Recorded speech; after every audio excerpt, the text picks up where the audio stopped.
מזכירות לי במתיני, את יפה בלב מדבר, נותנת לי את נשמתך. Shalom Ouvracha mes chéris, ce Shabbat, Parashat Balak, et on s'aligne avec la diaspora qui ont Balak et Hukat. Quoi qu'il en soit, Parashat Balak, c'est en fait une paracha d'un roi qui s'appelait Balak ben Tzipor, et le roi de Moab, et qui se sentait menacé par la présence du peuple d'Israël dans les parages.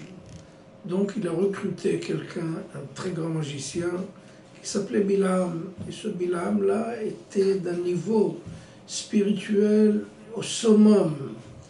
Comme dit la Torah, Lokam Naviot d'Israël qui est Moshe. Il n'a pas paru un prophète de la dimension de Moshe.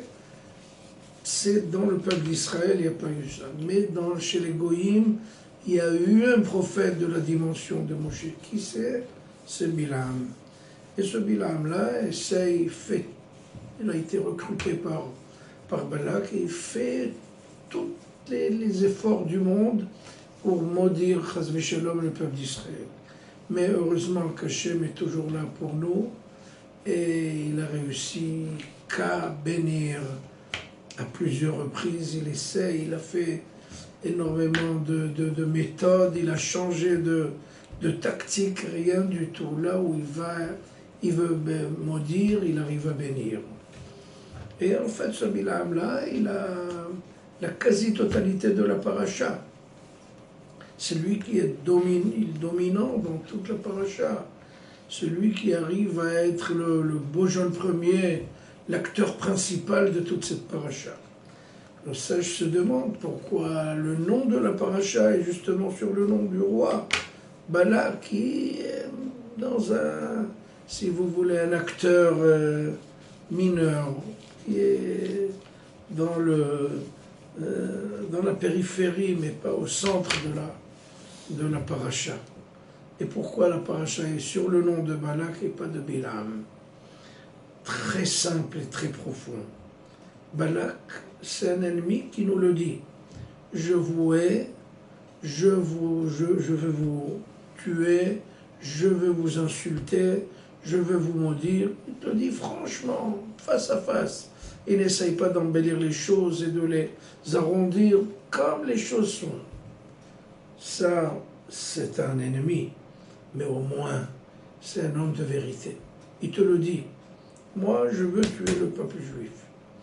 En revanche, Bilam, lui, c'est un très grand ennemi qui essaye de montrer combien il nous aime, politiquement correct. Il essaye de se montrer comme en fait, c'est un lion déguisé en mouton. Et c'est ça là, le danger.